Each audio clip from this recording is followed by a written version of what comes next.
putting off recording any videos, and it's tough to do while I'm driving now, as I mentioned in the other video. So I'm sitting here at the Gettysburg National Cemetery. It's funny, the park ranger told me there is no marker where the Gettysburg Address was delivered from.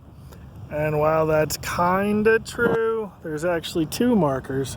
One of them's on the other side of that statue, and the other one's slightly down the hill where that marker is, and the two cannons is actually an informational board you can almost see. You can probably see, but I can't see so well. The people are walking past it right now. So I'm sitting here where the Gettysburg Address was delivered, and I'm going to talk about Vampire the Masquerade. I'm going to do it real quick, maybe, to close out the online chapter. I need to back up because there was an experience I remembered that I played with Kevin and Dustin and Mickey. I don't think Mickey was there. We went to Origins in San Jose and we played a LARP. It was not Vampire the Masquerade, it wasn't Mind's Eye Theater, but it was a knockoff by a company called Weird Images, and it was clearly vampire without being vampire. And it was my first real experience with LARP, and it was super intense. Prince had been killed, and so the effort was to elect a new prince, because that's how it works in a group of players that have never met each other before. You hold an election, so they were going to have elections over the course of the 3-day event, and the game took place on the convention grounds. So if you're on the convention grounds, you were fair game. Super intense role-playing experience. I didn't eat all weekend, in character or stressed about the character. I don't know. But in the end, I was elected Prince of San Jose. And that's mostly because of Kevin. Kevin's a tactician. And his character had taken forgery as a skill. And he was allowed to do 3 runs of counterfeit something. And the first 2 runs he made were money. And then we found out that money didn't go very far in the game. It wasn't good for a whole lot. So we bought weapons and we were stocked up and we had everything we needed that we could do financially. And because the game was organized the way that it was and we were electing a prince, there were ballots. And so Kevin asked, it was probably Kevin's idea, he was a tactician in the group, I was super into playing my character. Kevin asked if we could counterfeit the ballot. If the game masters knew which ones were counterfeited, which we accomplished by turning the ballot line into a smile by putting these little marks at the end of it that turned it up like the corners of the mouth. Those ballots were counterfeit, and then because everybody was in character and worried and always in the game, people were worried about delivering their ballots to the headquarters, to the game headquarters where they would be counted. There's a lot of motorcycles in Gettysburg for some reason. So my character was essentially a Malkavian, which if you don't know Vampire the Masquerade, it's the clan, it's the bloodline whose mind is tainted with insanity. When you make a Malkavian, you have to choose a derangement. And the one I had chosen was social chameleon. So no matter who I was with, I acted like them, like their clan. I reflected them back at them. So as a result, nobody knew who I was actually with. And I could fit in any group. I spent a lot of time with the RT vampires, the Toreador. Spent time with the Bruja, the muscle beat 'em ups like Morrigan, the bikers.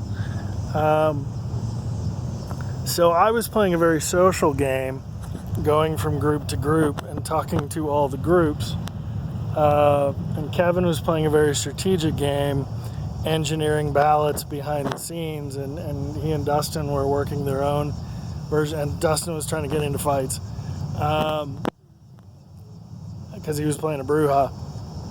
And So when the whole thing came down, when we met at the final meeting to find out who had won the election, they told us I had won the princedom running away.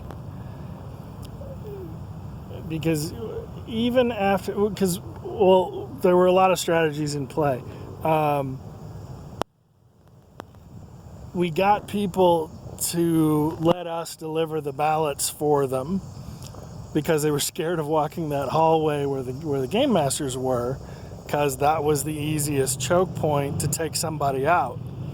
So we were like, we'll deliver them for you. So we took people's ballots, and there were a few, I think, that we erased who they voted for and wrote me in instead.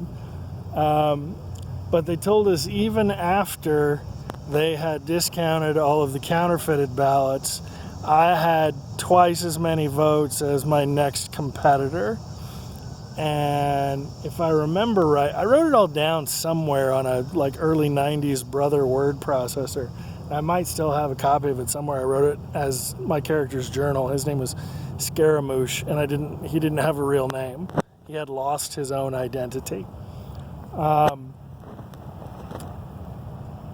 And the people who were expecting to win didn't show up to that final meeting, which we felt kind of robbed by. We thought, I think we got the feeling that they had gotten the results early, or at least they had learned that they didn't win, so they just didn't show up.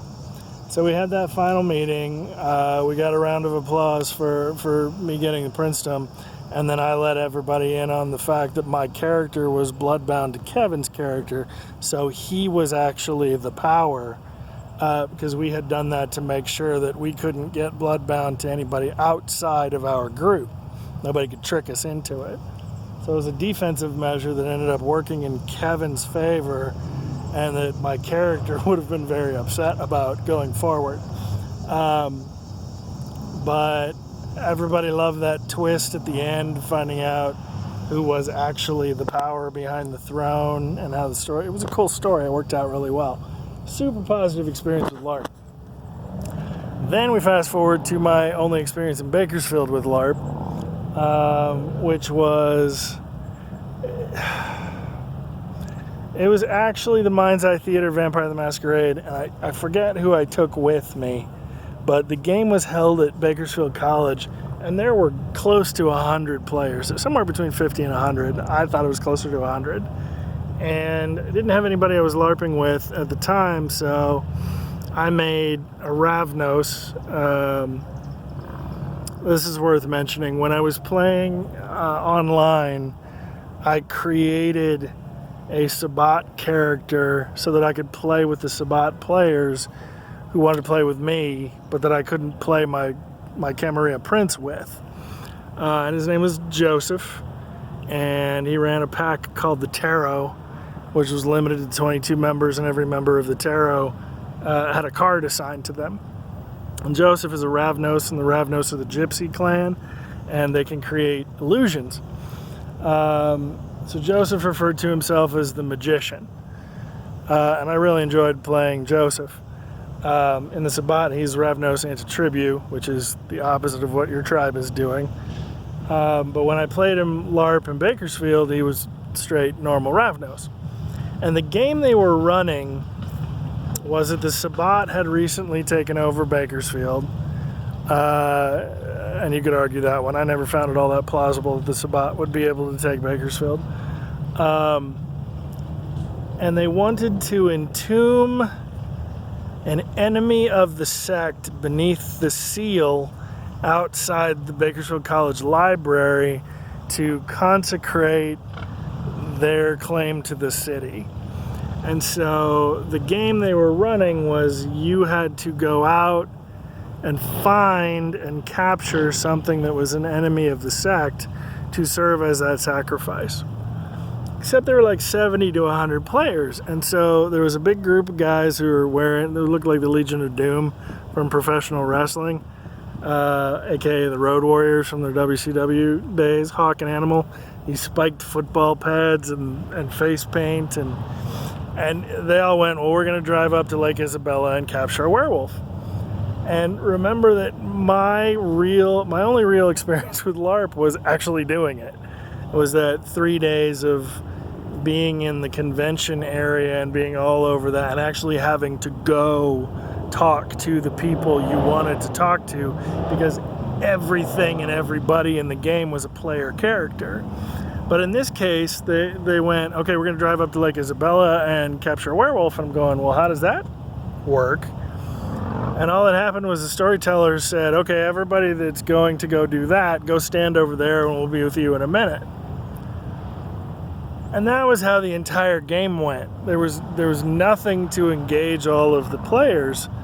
So I was like, all right, my Ravnos will check the train stations using his animal communication discipline to see if there's anything being shipped through, because vampires often travel by rail.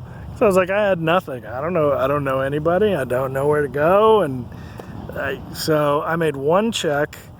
I failed it. So the rats that were sniffing around the train station didn't find anything that would help. And that was it. That was my entire experience with the game. I didn't go back. And I don't think I've LARPed since. I almost did it in Las Vegas beginning of April because Natural 20 has a LARP on Friday nights, and I was going to check it out, but I spaced it. So if I go back to Vegas, I'll try and check that out.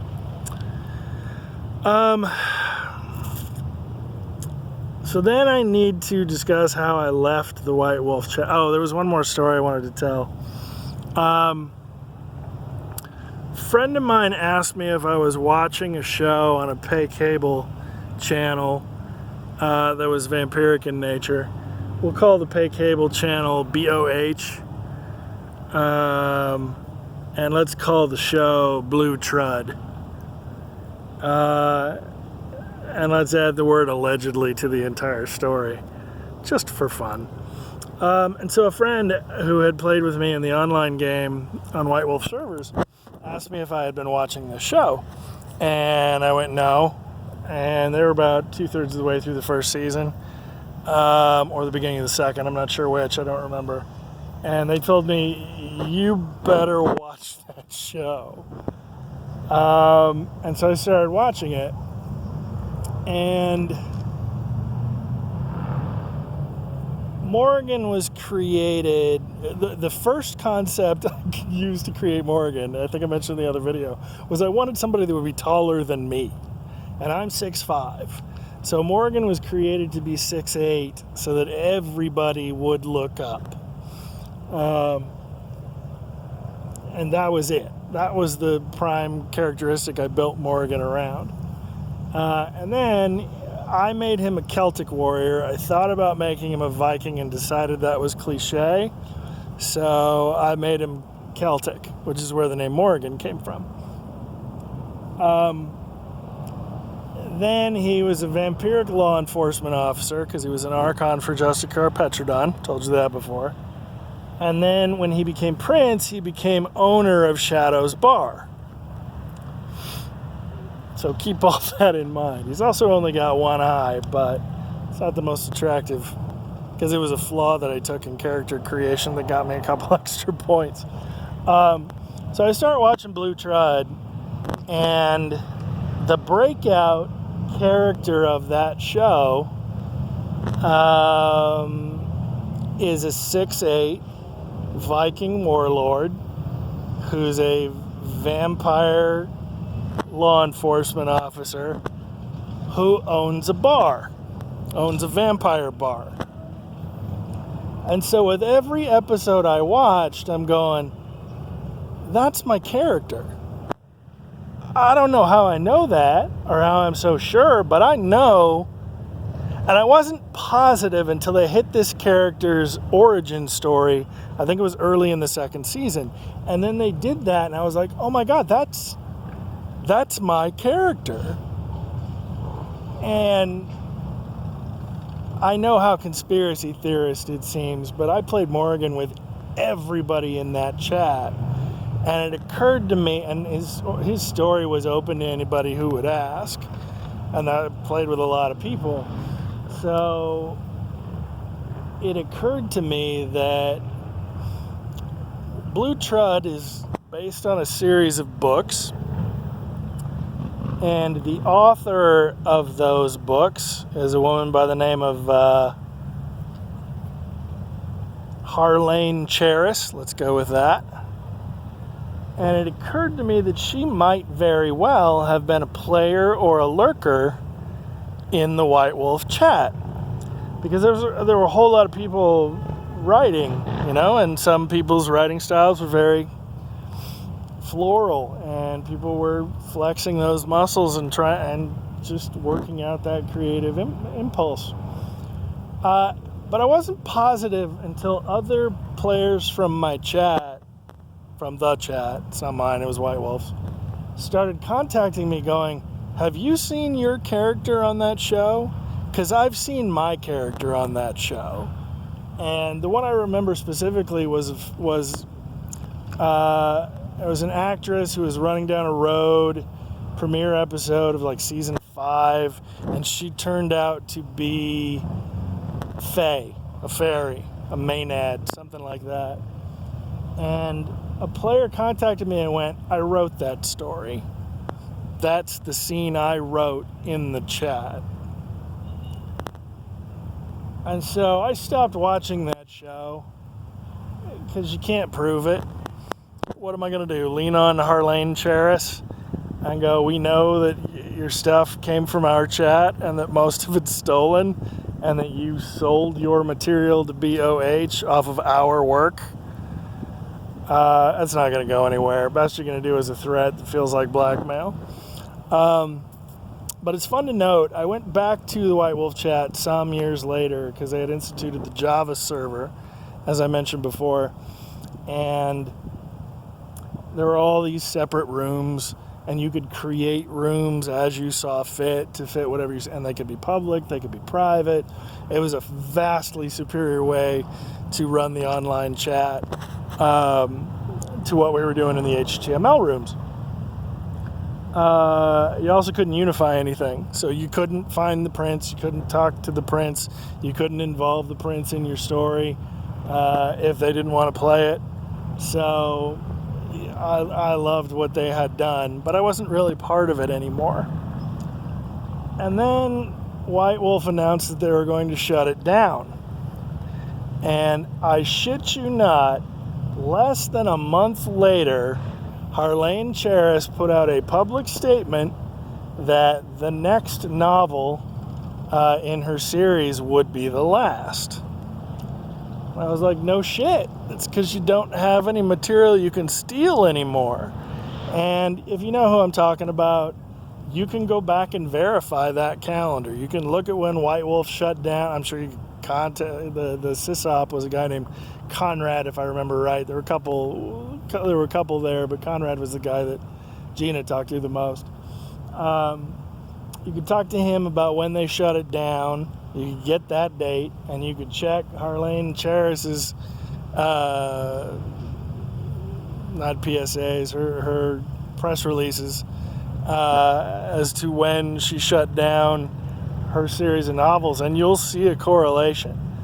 So, told that story before. I know it sounds bullshit, and if you want to think it's bullshit, that's no skin off my nose. A friend of mine said you've had more than $1 million idea, and that's just another one on the pile. So count yourself. It's cool that you've had an idea that somebody wanted to steal to that degree. Sure would be nice to have part of that financial empire, but yeah, something got made out of my character that got sold to BOH and turned into a cable hit sensation.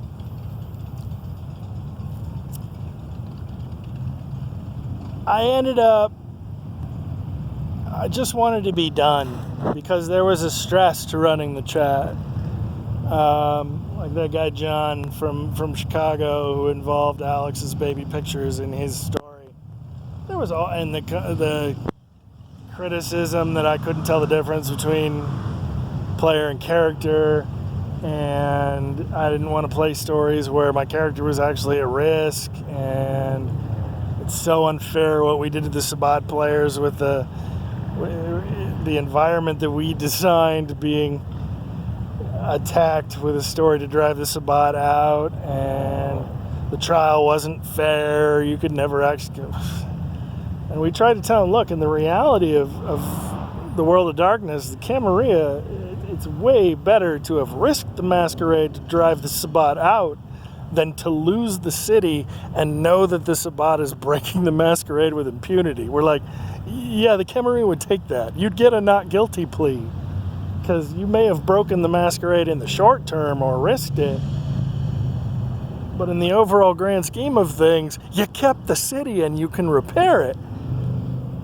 And so the criticism was constant, the criticism was draining, and it wasn't fun to play anymore, it wasn't fun to run anymore, it's causing damage in my real life.